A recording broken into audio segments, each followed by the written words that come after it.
It's amazing. It just feels like this is what we were walking for, and we did it. We got here. So look at this chart.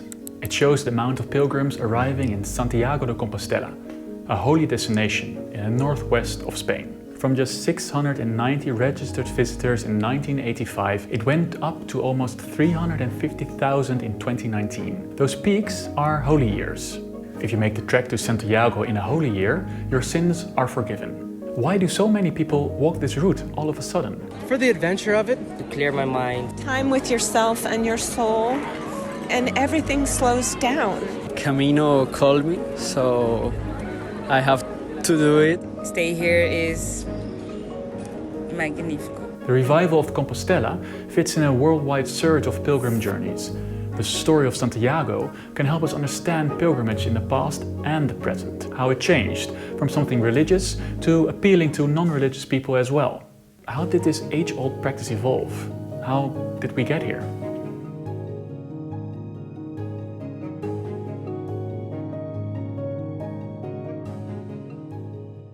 A pilgrimage can give your life a new meaning, deepen your faith, and is a big stress reliever. And to show you, I went to walk one myself. Day 3, I slept like very bad. I got some foods. This summer, my girlfriend walked a route called Camino Primitivo from Oviedo to Compostela. I joined her in Lugo. As a real pilgrim, I faced many hardships along the way. I lost my hat. I had it on, but then it wasn't on. The Camino Primitivo is just one of the many routes to the holy city of Santiago. The most popular one is the Camino Frances, and this one starts in France. Religious people have been walking these routes for 1,000 years to pay respect to the bones of a certified mate of Jesus, Apostle St. James the Greater.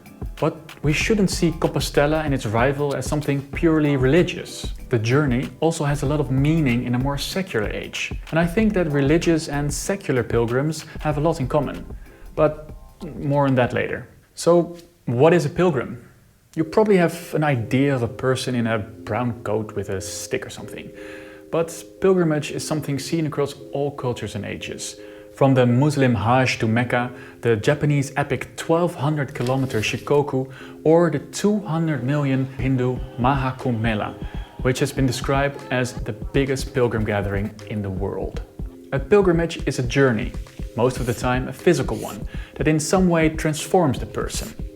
Some people say this doesn't even have to be religious. A trip to Elvis Presley's home Graceland can also tick that box. And even though we're focusing on Santiago and Christian pilgrimage, I think that much of the pilgrim experience is actually universal. So, how did pilgrimage look in the past, and how does it compare to modern-day pilgrimage? As a pilgrim, there were a few reasons that you could make a journey. You could fulfill a vow, seek a cure, or just deepen your faith. And let's be honest, during Roman and medieval times, most people didn't really travel that much. So a pilgrimage also was an opportunity to see something of the world. Where did they go? Back when Christianity was just a start-up, there were basically two holy places. Santiago wasn't one of them. People went to Rome, where you could find the bones of the apostles Peter and Paul. And then there was Jerusalem. You know, the hood of Jesus. You could check out his birthplace or the place where he was crucified. It could be quite an adventure to get there. There's this anonymous pilgrim from Bordeaux that writes a travel guide. He or she travels in the year 333 to the Holy Land. And they go through France, Italy, the Balkans and Syria. They made it to Jerusalem and the Dead Sea, which they describe as very bitter. I went to the Red Sea once and I tasted the water, and surprise, surprise, it was very salty. I can still remember the taste. Nevertheless, this source gives us some insight in how such a journey looked, because the pilgrim says it took 190 stops and that they used 360 change of a horse to get there. With such a journey, you understand that the gear of pilgrim is very important. There really was an official outfit.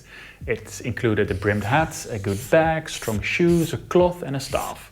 So, you know, that's where that image comes from. That sounds old-fashioned, right? Well, for a modern pilgrim, the right attire is also important. You can find tons of do's and don'ts when preparing for a trip to Santiago. I had to buy some hiking gear because I'm not really much of a hiker, I'm more of a cyclist. So I bought these hiking boots. which I really like because they don't like hiking boots, because hiking boots are very ugly and I'm vain. Then I also bought these socks, very expensive. The idea with these socks is that they prevent blisters for apparent reason, and well, it helped. Of course, I needed to have a hat, which I didn't have, so I bought at the local store, and I then lost. Very sad. And of course, a good backpack. And my backpack is, well, very shit. So I had to get one of a friend of mine. But even with all the best gear, access to holy places wasn't always possible. And when access to holy places was restricted, it could have huge repercussions. Take Jerusalem. This had been under Islamic rule since the 600s. That didn't really matter for Christian pilgrims. They were still allowed into the city. But then the Seljuk Empire conquered Jerusalem and banned all Christian pilgrimage. The Pope didn't like that. It became personal with me. The Crusades were in part a reaction to pilgrims not being able to visit the Holy Land. So we have this period of 200 years of war and slaughter just because some Christian pilgrims couldn't visit their holy places. Jeez. But pilgrimage and war are actually closer than you might expect. The story of Compostela really shows that, because Jerusalem is not the only place where Christians and Muslims are fighting at the time. They also do it in modern-day Spain. But what if you don't have a holy city to fight for? Well, you could just invent one, right? This map shows the Iberian Peninsula around 900. Islamic rulers conquered the best of it, and a Christian coalition are fighting to get the Islamic rulers out. There's not a religious city to inspire the fights, like Jerusalem. But then, in the 800s, a shepherd finds the grave of Saint James in the north of Spain. Who is this James? Well, he was one of the apostles and very close to Jesus. For this, he was beheaded in Jerusalem. Wait, what? If he was beheaded in Jerusalem, how did they bury him on the other side of the Mediterranean? Well, here we have to follow some good old legend. Just listen, okay? His followers put his body on a self-driving boat. This boat doesn't have oars or sails, but goes all the way to the north of Spain where his disciples bury him. A self-driving boat sends him to Spain. Must have a good rating. And then 800 years later, a heavenly light guides a shepherd to a field where he finds a tomb.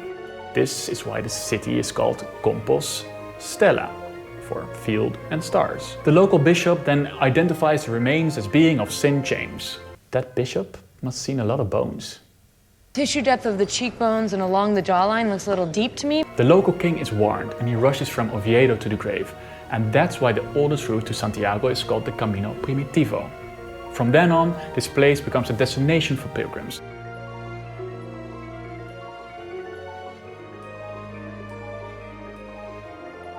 We can see this origin story of Santiago in the light of the times.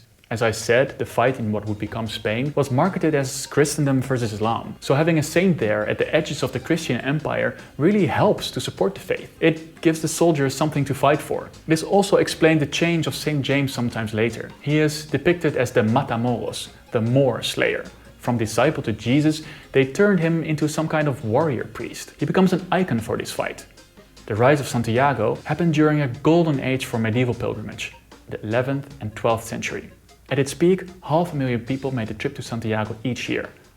And then the Abbey of Cluny, which is like a very important abbey at that time, sponsors a route, and that's why the Camino Frances, or the French Way, became so popular. And it still is, with a third of all travelers following the French Way. When you walk the route now, the fight against Islam is not really a theme anymore. But you do see these markers along the way.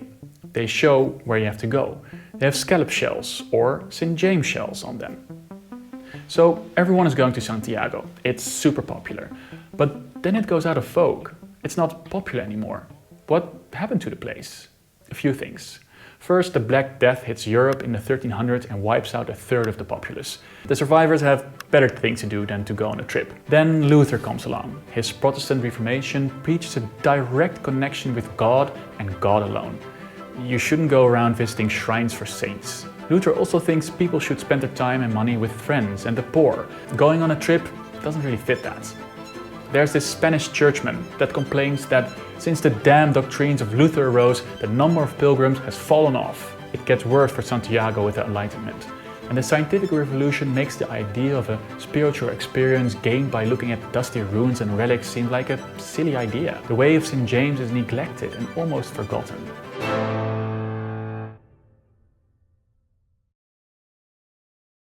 So what changed? How did the modern pilgrimage to Santiago revive? Well, first, in the 1800s, pilgrimage came back in vogue. Why that happens is not really clear. It could be that with the rise of industry and the loss of traditional family bonds, people are searching for spiritual meaning. In France, suddenly a lot of people get visions of Maria. Probably also because the country wasn't doing so well after all that warfare. When the world is burning around you, a bit of religion can help you. This also happened in other parts of Europe. And people start going to these places. Steamboats and trains make travel much easier. Tourism becomes a thing. In 1876, the first travel books described travel to Jerusalem and Palestine. And then, after the Second World War, there are two things that have an even greater impact on travel. Modern day transportation makes traveling way easier, and people have more money to afford a trip. So, what about Compostela? Well, the church tries to get religious travel back. Pope John Paul II visits Compostela twice. They introduce a special holy year, so that your sins are forgiven when you walk part of the track. A big advertisement campaign for the Holy Year of 1993 drew a lot of people to Santiago. So part of the reason it became popular again is just down to marketing. Next to religious initiative, there's also popular culture. The Road to Santiago by Walter Starkey and The Pilgrimage by Paulo Coelho helped to increase popularity. The American film The Way also helped. In this film, Martin Sheen walks the Camino de Santiago, and of course he meets a very stereotypical Dutch guy. Oh, look at cheesemakers! Olav! Hey, don't wait! Yeah, you should try some. No, thanks. Stop! Stop with me!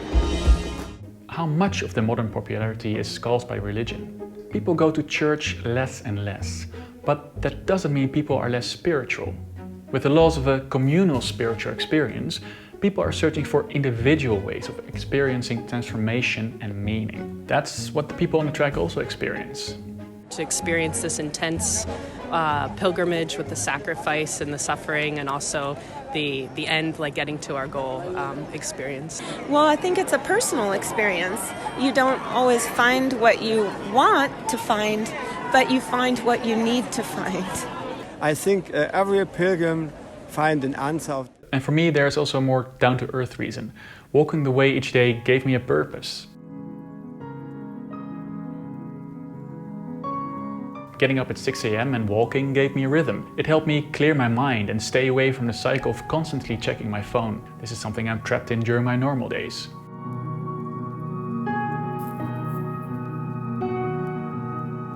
And I think the exercise of the walk, on some days 30 kilometers, and how it clears your mind is something that is shared with previous pilgrims. It doesn't really surprise me that Pope Alexander III remarked the following about pilgrims, that in the sweat of their brow and labor of the road, they may avoid the wrath of the heavenly judge and earn his mercy.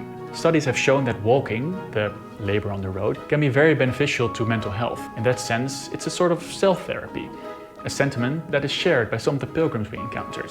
Why did you decide to do it? I had a depression, so I wanted to clear my mind, and now my depression is somewhere in Belgium. I left it, so yeah, that's good.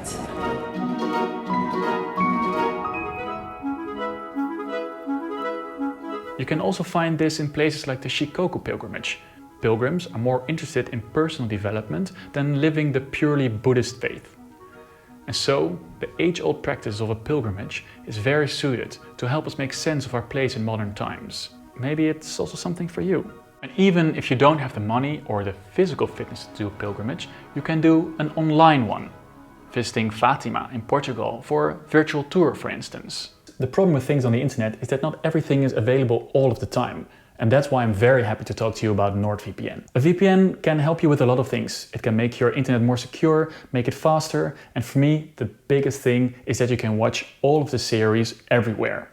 And not only series. For me, what's very important, I like cycling. Both doing it, yes, I think cycling outfits look very cool, leave me alone. But also watching it. And in the Netherlands, that's easy. Most of cycling is broadcast by public television. But only if you're in the Netherlands. So if I go abroad, which usually happens when it's summer and most of the cycling is on, I can't watch it. And that makes me a sad panda. But with the VPN, you can change your location, so I can make it seem as if I'm watching from the Netherlands, which is great. And if you're not into cycling, well, then there's always series. Take for instance The Office. This huge hit is not available in the US, it is available in the Netherlands. And so just use your VPN and state that you're from here. Go to nordvpn.com/thepresentpast and you can get a 2-year plan with 4 additional months with a huge discount. It's risk-free with Nord's 30-day money-back guarantee. So you can go into the description and get yourself that plan. And I'll see you in the next one.